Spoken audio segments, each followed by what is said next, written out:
মৃদু বাতাসে শান্ত ঢেউয়ের কলকল ধ্বনি, ঢেউয়ের তালে তালে নেচে ওঠে নোঙর করা সারিবদ্ধ নৌকা।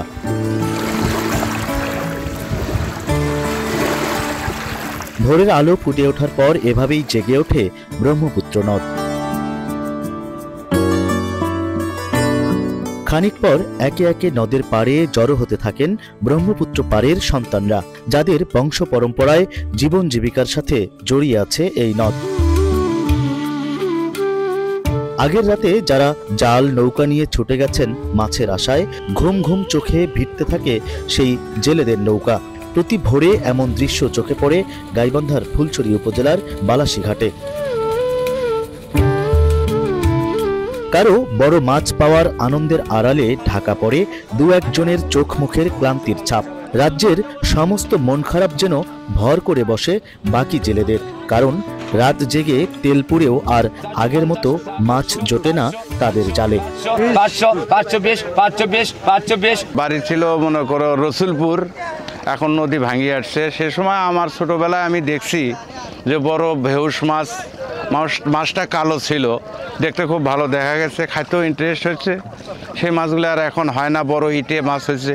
এখন এই যে মনে করেন এমন একটা সরকার, আমাদের অর্থনীতি আগের দল ডাক ছিল, সেই জলের ডাকের মাধ্যমে জলটা শাসন ছিল, মাছ বেশি হয়েছে। এখন জাল যার জল তার, এখন অন ফিশারি বেশি হয়ে গেছে। ঐতিহ্যের অনেক কিছুই আগের মতো খুঁজে পাওয়া যায় না গাইবান্ধার বালাসীঘাটে। বর্ষার আগে সামান্য পানির প্রবাহ থাকলেও বেশিরভাগ সময় পানির অভাবে কঙ্কালসার হয়ে ওঠে এক সময়ের প্রমত্তা ব্রহ্মপুত্র। বেলা বাড়ার সাথে সাথে ঘাটে বাড়ে নৌকার আনাগোনা। নৌকা নোঙর করে যাত্রীর আশায় বসে থাকেন মাঝিরা। খেয়ার নৌকাগুলো অল্প স্বল্প যাত্রী পেলেও দূর দূরান্তের নৌযানগুলো ফাঁকা।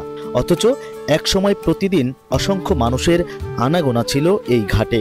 রাজধানী ঢাকা, সিলেট, জামালপুর সহ দেশের বিভিন্ন জেলার সাথে যোগাযোগের জন্য এই ঘাটই ছিল উত্তরের ৮ জেলার মানুষের অন্যতম ভরসা। সময়ের পরিক্রমায় বালাসীঘাটের শীতল বাতাসের সাথে সাথে উড়ে গেছে তার স্বর্ণালী অতীত। এক সময়ের ব্যস্ত বাণিজ্যিক বন্দরে যাত্রীদের কোলাহল নেই, দেখা যায় না পণ্য আনা নেয়ার চিরচেনা দৃশ্য। তো শুষ্ক মৌসুমে যদি ড্রেজিং ভালোভাবে হইতো তাহলে মনে হয় আমার যে যাত্রীদের সুবিধাটা ভালো হইতো, যাওয়া আসারও সুবিধা হইতো, অনেক সময় সাশ্রয় হইতো। তো অনেক দিন থেকে ড্রেজিং হয় না, নদীর নাব্যতা ঠিক নেই, নৌকা আটকে থাকে। তারপরে মানুষ যাত্রী আসে, ভালো টয়লেট নেই, ভালো একজন জায়গাতে মতো বসে থাকবে, ভালো একজন মানুষ এসে সেরকম বসার মতো পরিবেশ নেই। অথচ একসময় জেলে, মাঝি, তাঁতি, কুমার সহ নানা শ্রেণী পেশার মানুষের ব্যবসা বাণিজ্য আর জীবন জীবিকা ছিল ব্রহ্মপুত্র নদ আর বালাসীঘাটকে কেন্দ্র করে। সংখ্যায় কমে গেলেও প্রত্যক্ষ ও পরোক্ষভাবে মাঝি, মাল্লা, রিক্সা ভ্যান চালক, কুলি শ্রমিক ও হোটেল রেস্তোরাঁর অন্তত 1000 মানুষের জীবন জীবিকা এখনও নির্ভর এই ঘাটের ওপর। একসময় ঢাকার যাত্রী এই পাশেই যাইতো, কিন্তু এখন আসে না। রোডঘাট ভালো হওয়ার কারণে এখনও যাত্রী মনে করেন বাহাদুরাবাদ থেকে ফুটানি বালাসী আসার জন্য আগে যদি যাত্রী আসতো 100, এখন আসে 20টা।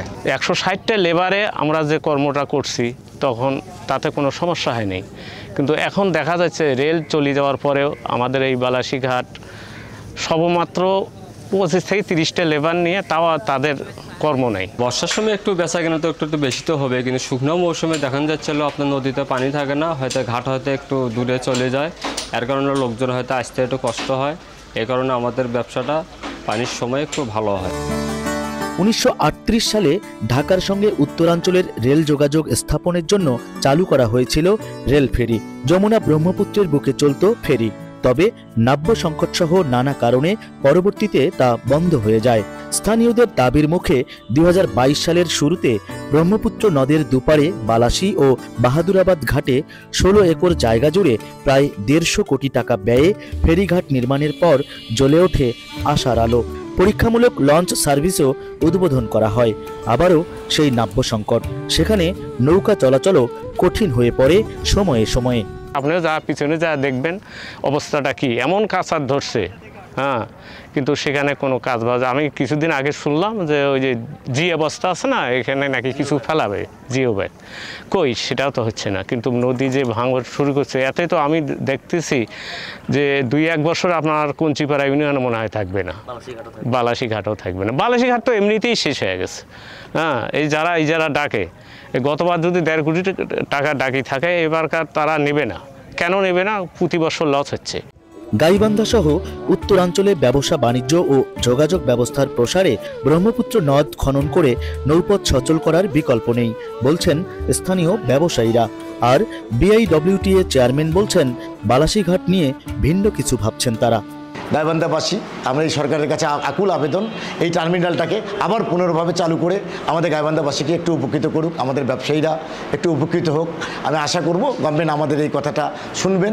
আমরা একটা স্টাডি করছি যে এই ধরনের ক্ষেত্রে যখন নাকি ঘাট আমাদেরকে শিফট করে যেতে হয় এবং মানে ইয়ের সাথে যখন শিফট হয়ে যায়, তখন কীরকম ঘাট করা যায়, এরকম একটা ওয়ার্ল্ড ব্যাংকের মাধ্যমে একটা স্টাডিও করেছি এবং কিছু মানে আমাদের কিছু ডিজাইনও করা হয়েছে। আমরা আশা করি যে সেই ধরনের প্রযুক্তি আমরা এখানে ব্যবহার করতে পারবো। প্রতি বছর উজান থেকে নেমে আসা হাজার হাজার টন পলি জমে ব্রহ্মপুত্রের তলদেশ ভরাট হয়ে জেগেছে অসংখ্য চর দ্বীপচর। স্বাভাবিক প্রবাহ বাধাগ্রস্ত হয়ে ধীরে ধীরে অস্তিত্ব সংকটে নদ, যার প্রভাব পড়ছে বালাসীঘাট সহ তীরবর্তী জনপদে। হেদায়েতুল ইসলাম বাবু, স্টার নিউজ, গাইবান্ধা।